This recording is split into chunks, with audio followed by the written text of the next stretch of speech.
पर फिर से स्वागत और अभिनंदन। आज हम चर्चा करेंगे भक्तजनों की असमंजस की। सनातन में बहुदेववाद की अवधारणा है, जिसके अंतर्गत बहुत से देवी देवताओं के प्रति हमारी सहज श्रद्धा बनी रहती है और इसी क्रम में हम अपने घरों में पूजा स्थल पर एक से अधिक देवी देवताओं के चित्र या मूर्तियां स्थापित किए रहते हैं और पूजा करते समय जाने अनजाने में अचेतन मन में यह भाव कभी न कभी अवश्य उठता है कि इसमें से कोई भी देवता या देवी ज़्यादा प्रभावशाली हैं, ज़्यादा बड़ी हैं, ज़्यादा शक्तिशाली हैं या उनका महत्व ज़्यादा है। वहीं किसी का भी महत्व अगर मन में कमतर लगता है तो एक ग्लानिबोध या असहज सी भावना का अनुभव होता है कि हम किसी भी देवी या देवता को किसी से भी तुलना करके कम या ज़्यादा किस तरह से मान सकते हैं। तो सज्जनों, इस भावनात्मक द्वंद्व से जूझते हुए बहुत से सज्जन अपने इस प्रश्न को दबाए छुपाए रहते हैं या किसी भी व्यक्ति से, महात्मा से, संत से या शास्त्रों में इसका कोई समाधान नहीं ढूंढ पाते हैं या पूछ पाते हैं। तो सज्जनों, इस द्वंद्व से मैं भी गुजरता रहा हूँ, क्योंकि आध्यात्मिक जगत में अनुसंधान करते रहना एक आध्यात्मिक रूप से सजग व्यक्ति की प्राथमिकता होती है और वह अपने अचेतन मन में कहीं न कहीं इन सब भाव बोधों से हमेशा संचालित रहता है। तो सज्जनों, यह भाव बोध हमें भी था, यह द्वंद्व बोध हमें भी था। तो अभी हाल ही की घटना है, 1-2 सप्ताह पहले मैं अपने कक्ष में पंचमुखी हनुमान जी की छवि रखता हूँ और उनके सामने मैं अपनी दैनिक पूजा पाठ किया करता हूँ। यह क्रम विगत कुछ महीनों से जारी था।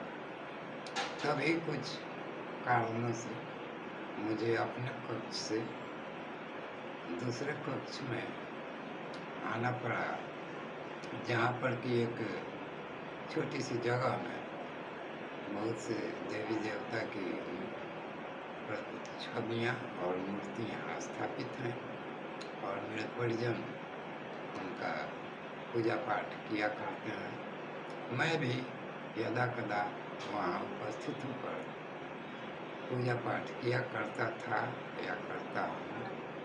तो अब जब यहीं पर मुझे नियमित रूप से अपना नित्य पूजा पाठ करने का क्रम संचालित करना पड़ा, तो इन सब पूजा प्रकरणों में मेरा प्रमुख जो क्रियाकलाप रहता है वह मंत्र जप, नाम जप, ध्यान और आध्यात्मिक चिंतन मनन। तो इसी क्रम में एक दिन यह भावबोध उन सभी देवी देवताओं की छवियों और मूर्तियों के सामने मेरा मन में चल रहा होगा, तभी अचानक मुझे यह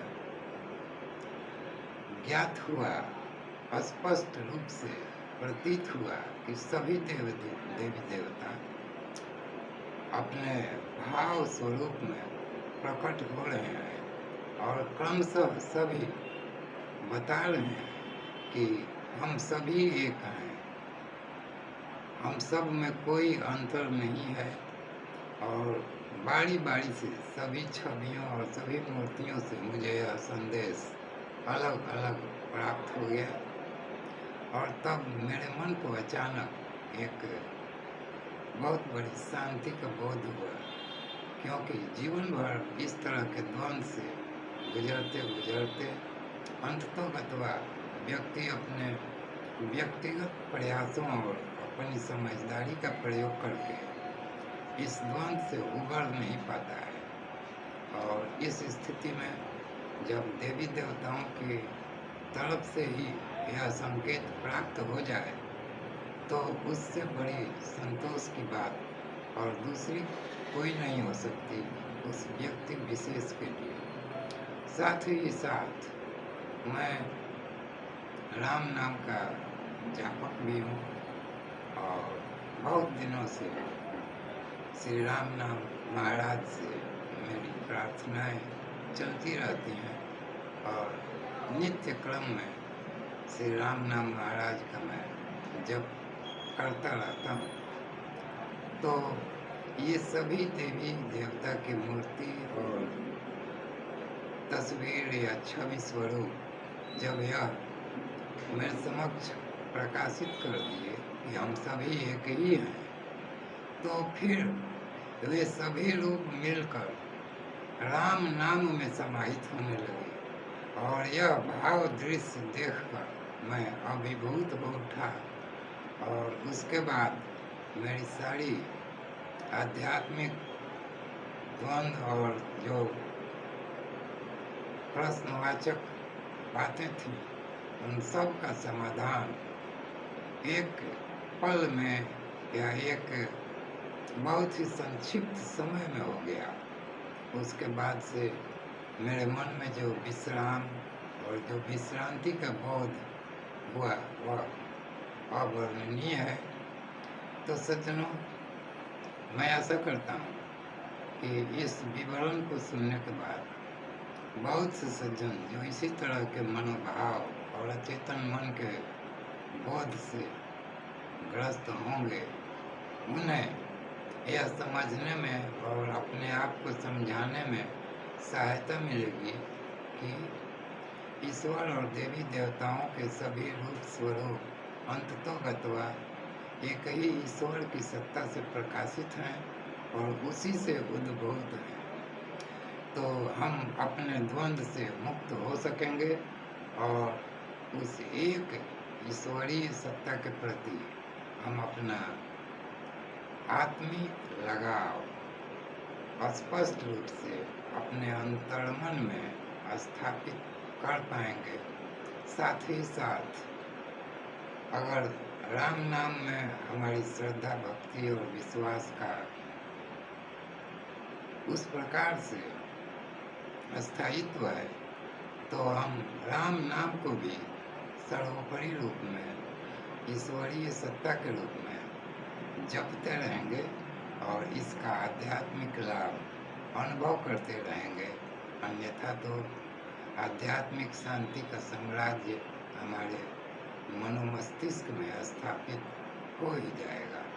तो धन्यवाद सज्जनों, इस प्रकरण को सुनाकर मुझे बहुत ही आत्मिक संतोष का बोध हो रहा है।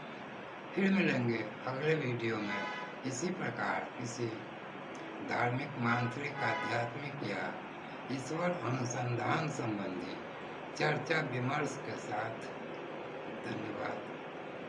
फिर मिलेंगे अगले वीडियो।